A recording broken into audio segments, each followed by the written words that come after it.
दोस्तों, कहते हैं कि माँ का दिल दुनिया का सबसे बड़ा दिल होता है। वो अपने बच्चों के लिए सब कुछ सह लेती है, हर दुख, हर तकलीफ, हर परेशानी। लेकिन अगर वही बच्चे अपनी माँ को बोझ समझने लगें, तो एक दिन माँ ऐसा फैसला भी ले सकती है जो उनकी पूरी जिंदगी बदल दे। आज की कहानी एक ऐसी ही माँ की है जिसका फैसला उसके तीनों बेटों के लिए जिंदगी का सबसे बड़ा सबक बन गया। एक छोटे से गांव में सावित्री देवी नाम की एक बुजुर्ग माँ रहती थी। उम्र लगभग 70 साल हो चुकी थी। सफेद बाल, झुर्रियों से भरा चेहरा, लेकिन दिल में अपने बच्चों के लिए अथाह प्यार। उनके 3 बेटे थे, रमेश, सुरेश और महेश। जब बच्चे छोटे थे तब घर की हालत बहुत अच्छी नहीं थी। उनके पति एक छोटे किसान थे, खेत कम था और कमाई भी बहुत ज्यादा नहीं होती थी। फिर भी सावित्री देवी और उनके पति ने मिलकर अपने बच्चों को अच्छी जिंदगी देने की पूरी कोशिश की। सावित्री देवी सुबह सूरज निकलने से पहले उठ जाती थीं, पहले घर का काम करतीं, फिर खेत में पति का हाथ बटातीं। दिन भर की मेहनत के बाद भी जब रात होती तब भी उनका काम खत्म नहीं होता था। कभी किसी बच्चे को बुखार होता तो वो पूरी रात उसके सिरहाने बैठी रहती। कभी घर में खाना कम होता तो वो खुद भूखी सो जाती, लेकिन बच्चों को भरपेट खाना खिलाती। उन्हें बस एक ही सपना था कि उनके बेटे बड़े होकर अच्छी जिंदगी जिएं और खुश रहें। समय धीरे धीरे गुजरता गया, बच्चे बड़े हो गए, पढ़ लिख कर अपने पैरों पर खड़े हो गए। तीनों की शादी हो गई और घर में बहुएं आ गईं। कुछ समय तक सब ठीक चलता रहा, लेकिन जैसे जैसे समय बीतता गया, धीरे धीरे सब कुछ बदलने लगा। पहले जिस माँ के बिना एक दिन भी नहीं गुजरता था, वही माँ अब बेटों को बोझ लगने लगी। एक दिन शाम के समय तीनों भाई घर के आंगन में बैठे थे। बातों बातों में माँ की जिम्मेदारी का मुद्दा उठ गया। रमेश ने कहा, देखो भाई, माँ अब बहुत बूढ़ी हो गई हैं, उनकी देखभाल करना आसान नहीं है। मेरी नौकरी भी बहुत व्यस्त है। सुरेश ने भी अपनी बात रखी, मेरे घर में भी बहुत जिम्मेदारियां हैं, बच्चों की पढ़ाई है, खर्चे हैं। महेश ने भी धीरे से कहा, मेरे पास भी समय कम है। कुछ देर तीनों चुप बैठे रहे। फिर रमेश ने एक सुझाव दिया। उसने कहा, एक काम करते हैं, हम माँ को बारी बारी से अपने पास रख लेते हैं। 4 महीने मेरे घर रहेंगी, 4 महीने सुरेश के घर और 4 महीने महेश के घर। बाकी दोनों को भी ये बात ठीक लगी। उन्होंने सोचा कि इससे किसी एक पर ज्यादा जिम्मेदारी नहीं आएगी। जब ये बात सावित्री देवी को बताई गई तो उन्होंने बस हल्की सी मुस्कान दी। उन्होंने कोई विरोध नहीं किया, कोई शिकायत नहीं की, लेकिन उस रात वो बहुत देर तक सो नहीं सकी।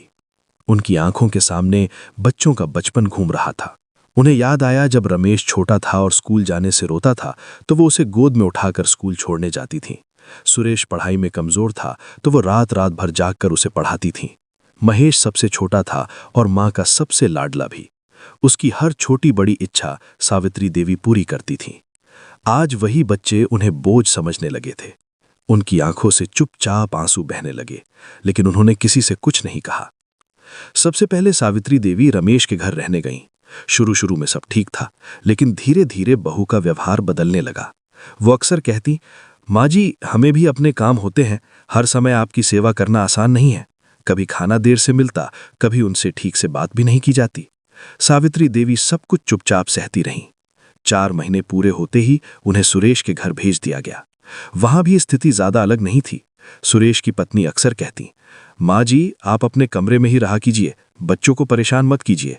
सावित्री देवी दिन भर चुपचाप अपने कमरे में बैठी रहतीं, कभी खिड़की से बाहर देखतीं, कभी पुराने दिनों को याद करतीं।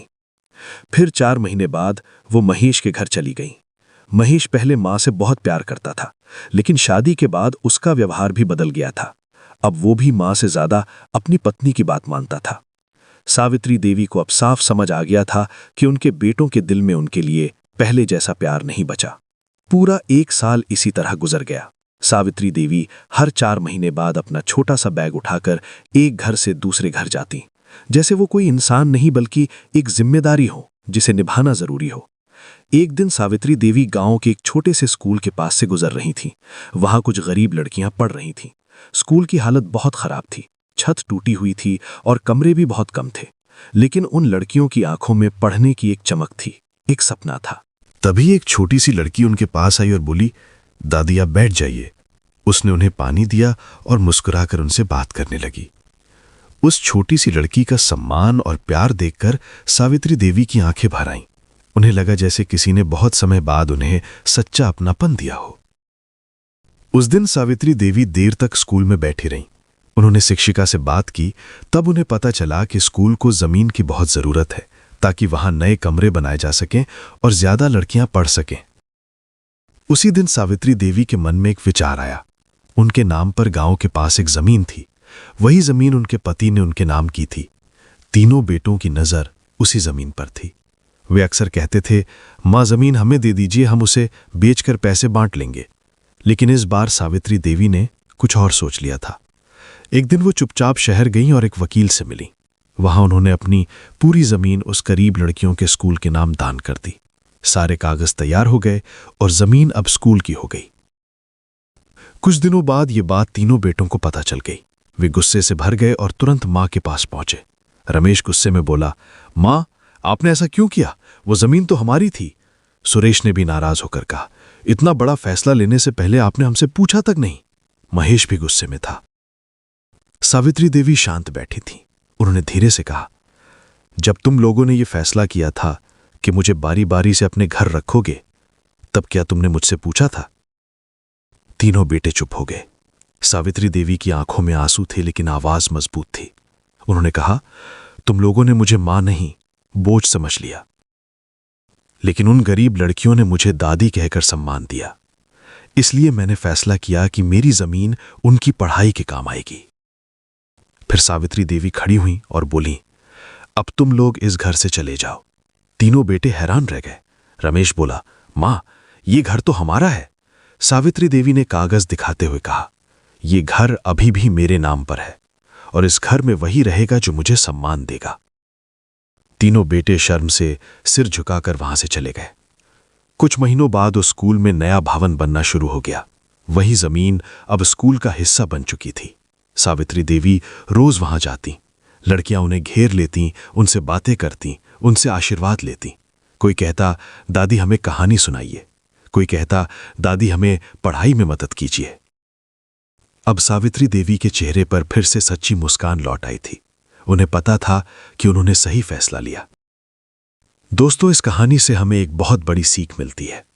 जिस मां ने हमें जन्म दिया, हमें चलना सिखाया, बोलना सिखाया, अपनी खुशियों को त्याग कर हमारी खुशियों को चुना, अगर वही मां हमें बोझ लगने लगे तो समझ लीजिए कि हमसे बड़ा पाप शायद ही कोई कर सकता है।